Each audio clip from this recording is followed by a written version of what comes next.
इस देश के मोस्ट एलिजिबल बैचलर अनुदित कब शादी कर रहे हैं?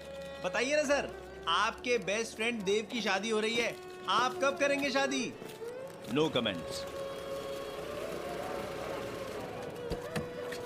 अरे चल सुप्रिया मैम को कवर करते हैं, सुना है नया नया डेब्यू किया है। अबे ये तो एक साइड एक्ट्रेस है, इससे क्या पूछना। Side actress? बस यही पहचान रह गई है मेरी। अगर अनुदित आज मुझे अपने कार में साथ लेकर आता तो मेरी भी एक अलग पहचान होती। पर क्या बोलूं मैं तो उसकी जिंदगी की भी साइड एक्ट्रेस हूँ। सुप्रिया उन रिपोर्टर्स को इग्नोर करते हुए उस मैरिज गार्डन के अंदर चली गई। अंदर पवित्र अग्नि की गवाही में सुनैना और देव 7 फेरे ले रहे थे। पंडित जी के मंत्रों का उच्चारण जारी था। शादी में सभी रिश्तेदार और दोस्त मौजूद थे, लेकिन सारी सजावट और सारे लोगों से परे सुप्रिया का ध्यान सिर्फ सुनैना और देव की ओर था। उन दोनों का एक दूसरे को देखना, फिर मुस्कुराना, फिर शर्माना और फिर चुपके से नजरें मिलाना। शादी के बंधन में बंध रहे उस कपल का ये प्यार देख सुप्रिया के मन में 13 साल से दबे हुए उसके सुनहरे सपने पंख फैलाने लगे थे। वो सपने जिनमें अक्सर वो अनुदित की बाहों में होती थी, वो सपने जिनमें वो अनुदित के सामने अपने दिल का राज कबूल कर रही होती थी।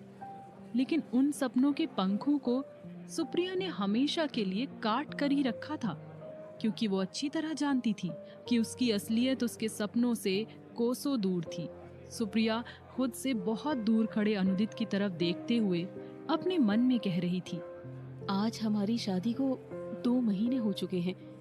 2 महीने पहले मैंने भी तुम्हारे साथ 7 फेरे लिए थे, लेकिन उस शादी की, उन फेरों की, उन रस्मों की वजह मोहब्बत नहीं थी। मैं इस शादी में मोहब्बत की उम्मीद रख भी नहीं रही हूँ, क्योंकि ये शादी रिश्ते निभाने वाली शादी नहीं, बस एक डील थी।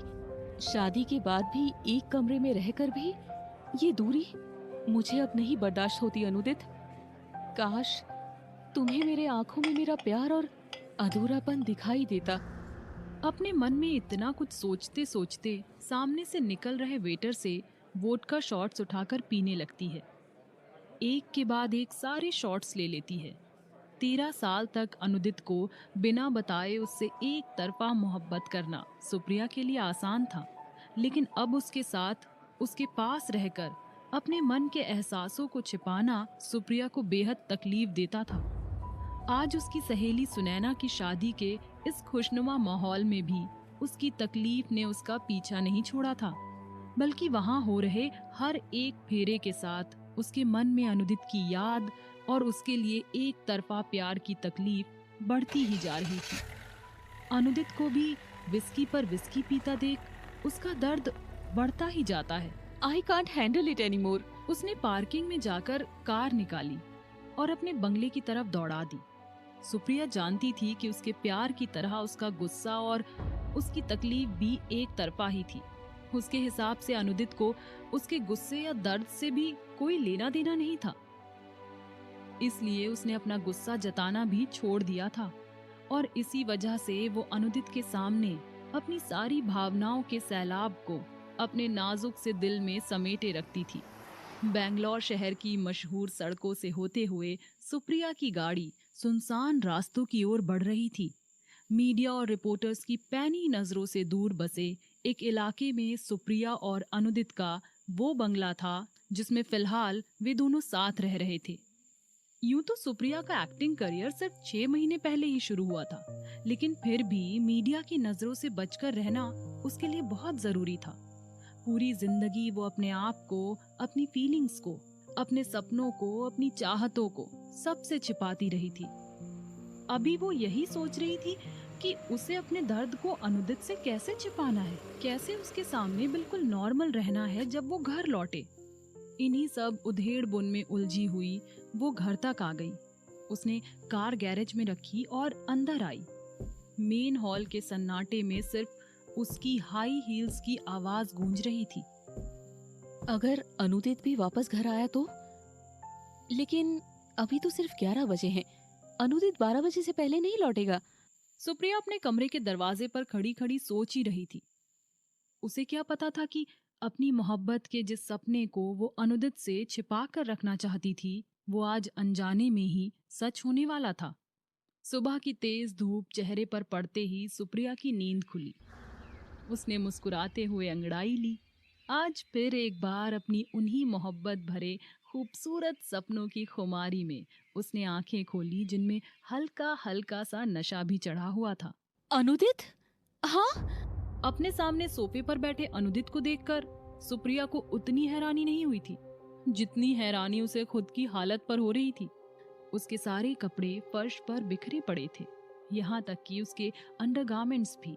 और पूरी तरह होश में आने पर उसे ये एहसास हो गया था कि कल रात जिसे वो अपना सपना समझ रही थी वो सच में हुआ था।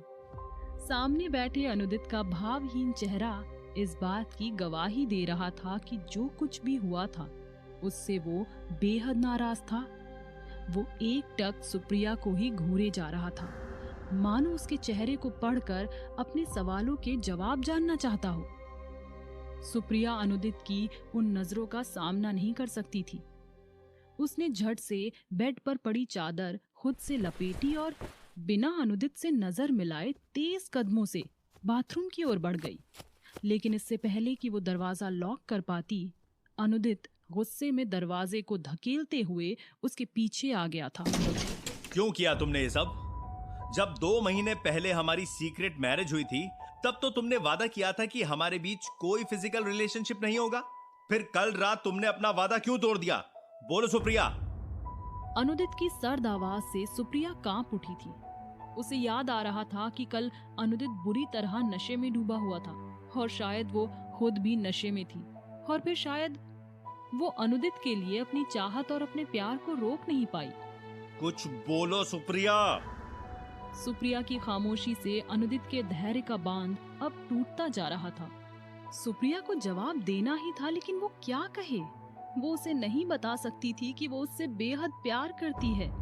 उसे तो ये भी डर था कि कहीं उसने कल रात अपने दिल का राज अनुदित को बता तो नहीं दिया। अपना राज खुलने के ख्याल से ही सुप्रिया की सांवली सूरत पर पीलापन उतर आया था। उसके हाथ पैर ढीले हो गए थे। एक तेज झंझनाहट से उसकी रीढ़ की हड्डी तक कांप उठी थी। क्या तुमने दूर जाने का जो वादा किया था वो सिर्फ एक ड्रामा था? क्या तुम हमेशा से मेरे करीब आना चाहती थी और कल रात मुझे नशे में पाकर तुमने अपनी पुरानी ख्वाहिश पूरी कर ली? बोलो सुप्रिया, यही तुम्हारा प्लान था ना? अनुदित की बातें सुनकर सुप्रिया की जान उसके गले में ही अटक गई। उसकी बातों से लग रहा था कि वो सुप्रिया की सच्चाई के बेहद नजदीक था, लेकिन सुप्रिया नहीं चाहती थी कि उसका सच अनुदित के सामने बेपर्दा हो। अब उसके लिए चुप रहना भी मुमकिन नहीं था और सामने खड़े सवालों से भाग पाना भी मुमकिन नहीं था, क्योंकि अनुदित ने उसका रास्ता रोक रखा था। वो चाह कर भी उसे अनदेखा नहीं कर पा रही थी। तुम हमेशा से मेरे करीब आना चाहती थी, है ना? सुप्रिया की चुप्पी की वजह से अनुदित की आवाज का रंग बदलने लगा था। उसने धीमे से सुप्रिया की कमर को अपनी बाहों के घेरे में लेकर उसे अपनी ओर खींचा। तुम्हारी इस चुप्पी का क्या मतलब है सुप्रिया? अनुदित की सर्द आवाज ने एक बार फिर सुप्रिया के दिल को कांपने पर मजबूर कर दिया, लेकिन अपनी सच्चाई को छिपाने के लिए अब उसे जवाब देना ही था। और आखिर में उसने अपनी जिंदगी के सबसे बड़े सच को छिपाने के लिए सबसे घिनौने झूठ का सहारा लेने का फैसला किया।